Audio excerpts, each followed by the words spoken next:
আপনারা যদি চান আমরা ইনশাল্লাহ চেষ্টা করব এখন যে জজ কোর্ট আছে এটার পাশেই সিজিএম কোর্টের জায়গা বের করা। এটা কিন্তু শুনে এটা কিন্তু আমার বুদ্ধি না, এটা অ্যাটর্নি জেনারেল আসাদ সাহেবই 3টা উপায় ঠিক করে রেখেছিল, আপনাদেরকে একটা উপায় করেছে। পুরা জিনিসটা বাস্তবায়ন আসাদের প্রত্যক্ষ নজরদারির মধ্যে হবে। সবাই ওর জন্য একবার বলে চিৎকার করে। এবার আপনাদের কয়েকটা আমাদের আলোচ্য বিষয় যেটা সেখানে আপনাদের দৃষ্টি নিবন্ধন করি, আপনারা প্লিজ একটু মনোযোগ দিয়ে শুনবেন। আমরা নারায়ণগঞ্জকে জানতাম নির্যাতনের প্রতীক হিসাবে। এখানে অনেক বড় গডফাদার ছিল, অনেক কুখ্যাত গডফাদার ছিল, অনেক নির্যাতন অত্যাচারের ঘটনা ঘটেছে, 7 খুনের মতো ভয়াবহ ঘটনা ঘটেছে। আমরা নারায়ণগঞ্জকে নির্যাতনের বদলে মুক্তির জায়গা হিসাবে দেখতে চাই। সেটারই একটা প্রতীকী প্রকাশ হিসাবে আমরা নারায়ণগঞ্জ থেকে অনলাইন বেল বন্ডের এই প্রক্রিয়াটা শুরু করলাম পাইলট প্রজেক্ট হিসাবে। এটা কিভাবে কাজ করবে আপনাদের সব ব্যাখ্যা করা হয়েছে, আমি আর ডিটেইল ব্যাখ্যায় যাচ্ছি না। তবে আপনাদেরকে একটা জিনিস আমরা বলতে চাই, এই অনলাইন বেল বন্ডটা যে চালু করা হয়েছে এটা কোনো আইসোলেটেড পদক্ষেপ হিসাবে চালু করা হয় নাই। আমরা বিচার বিভাগে আইন ও বিচার মন্ত্রণালয়ের পক্ষ থেকে যে সংস্কারগুলো আনছি সেটার মূল লক্ষ্যই হচ্ছে বিচারের সময় কমানো, বিচার প্রার্থী মানুষের ভোগান্তি হ্রাস করা, তার খরচের সাশ্রয় করা এবং ন্যায় বিচার নিশ্চিত করা। আমরা এই জন্য অনেকগুলো কাজ করেছি। আপনারা যারা আইনজীবী আছেন আপনারা আমার চেয়ে ভালো বুঝবেন জিনিসগুলো, আপনারা লক্ষ্য করে দেখেন। আমরা সিআরপিসি সিপিসিতে অ্যামেন্ডমেন্ট করেছি, বিশেষ করে সিপিসিতে সময় বাঁচানোর জন্য আমরা যে আপনার রিটেন এফিডেভিট দেওয়ার ব্যবস্থা করেছি, মূল মামলাতেই ডিগ্রি নিষ্পত্তির ব্যবস্থা করেছি, হিয়ারিংয়ের ইচ্ছামতো হিয়ারিং নেওয়ার স্কোপ কমিয়েছি, ফৌজদারি কার্যবিধিতেও আমরা অনেক পরিবর্তন এনেছি। ইচ্ছামতো আর এখন হিয়ারিং নেওয়া যাবে না, মিথ্যা মামলা করা যাবে না। তারপর আপনারা জানেন মামলা দেরি হতো, অনেক সময় সরকারি যারা সাক্ষী আছে, ডাক্তার আছেন, পুলিশ আছেন, তারপরে আপনার আরও যারা সরকারি ম্যাজিস্ট্রেট আছেন, তারা আপনার সাক্ষ্য দিতে তাদেরও তো সাক্ষ্য লাগে মাঝে মাঝে। এই সাক্ষ্যটা সম্পূর্ণভাবে আমরা অনলাইনে নেওয়ার একটা স্কোপ করে দিয়েছি। তারপরে আমরা যারা সিভিল কোর্ট আছে, ক্রিমিনাল কোর্ট আছে, এটাকে সম্পূর্ণভাবে পৃথক করে দিয়েছি। এখন জয়েন্ট ডিস্ট্রিক্ট জাজ বা এডিশনাল ডিস্ট্রিক্ট জাজ লেভেলে যারা বিচার করবেন, সিভিল কোর্টের যারা বিচারক তারা সিভিল কোর্টেরই বিচার করবেন, ক্রিমিনাল কোর্টে যারা বিচারক তারা ক্রিমিনাল কোর্টেরই বিচার করবেন। আমরা ডেজিগনেটেড ট্রায়াল কোর্টের ব্যবস্থা করেছি, ট্রায়াল কোর্টের। তারপরে আমরা আপনারা জানেন যে নিম্ন আদালতের আপনার যে প্রযুক্তি সহযোগিতা সেটার জন্য আমাদের খুবই অ্যাম্বিশিয়াস একটা প্রজেক্ট আছে, ওটা হয়তো আমরা করে যেতে পারবো না। আমাদের সমস্ত কিছুর লক্ষ্য হচ্ছে বাংলাদেশে বিচার ব্যবস্থায় যে একটা দুঃসহ একটা দীর্ঘস্থায়ী সময়ের মধ্যে দিয়ে যায়, ভয়াবহ ভোগান্তি হয় মানুষের, এই ভোগান্তি থেকে মানুষকে মুক্তি দেওয়া বা এই ভোগান্তিটা হ্রাস করা।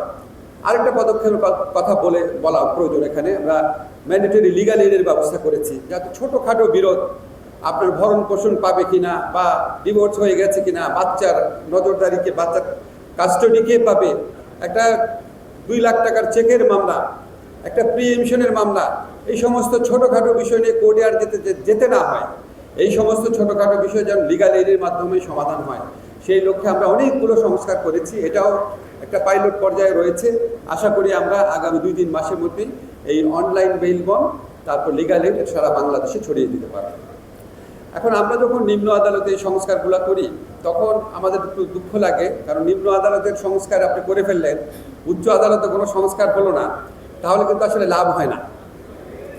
এখন আপনি যদি উচ্চ আদালতে দেখেন, আমি শুনেছি আপনারা আমাকে ভালো জানেন, নিম্ন আদালতে যেই মামলাটা নিষ্পত্তি হয় উচ্চ আদালতে সেটা বছরের পর বছর ঝুলে থাকে।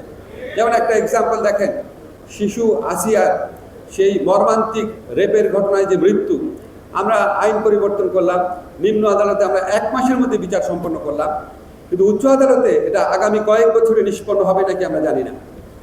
তো এখানে আমাদের কাছে মনে হয় এখানে উচ্চ আদালতে অনেক জায়গায় সংস্কারের প্রয়োজন রয়েছে। উচ্চ আদালতে যে আপনার বেঞ্চ গঠন সেটাকে বিকেন্দ্রীকরণের প্রয়োজন রয়েছে। উচ্চ আদালতে যে সিরিয়ালটা হয় কজ লিস্ট, আগের মামলা পিছনে চলে যায়, পিছনের মামলা আগে চলে আসে, এটা কি প্রক্রিয়া হয় এটা নিয়ে মানুষের প্রশ্ন রয়েছে। উচ্চ আদালতে যখন জাজমেন্ট হয়, জাজমেন্ট হওয়ার পরে জাজমেন্ট আপনার পাওয়ার ক্ষেত্রে, যেমন আজকে যদি জাজমেন্ট হয়, আমার জাজমেন্টটা যদি আগে হয় আমি তো আগে পাবো, কিন্তু দেখা যাচ্ছে সেখানেও আগে জাজমেন্ট হয়ে গেছে, কিন্তু সে অনেক পরে পাচ্ছে। এরকম বিভিন্ন ধরনের অ্যানোমালিজ আছে, বিভিন্ন ধরনের আছে, সব কিছু বলতে চাচ্ছি না।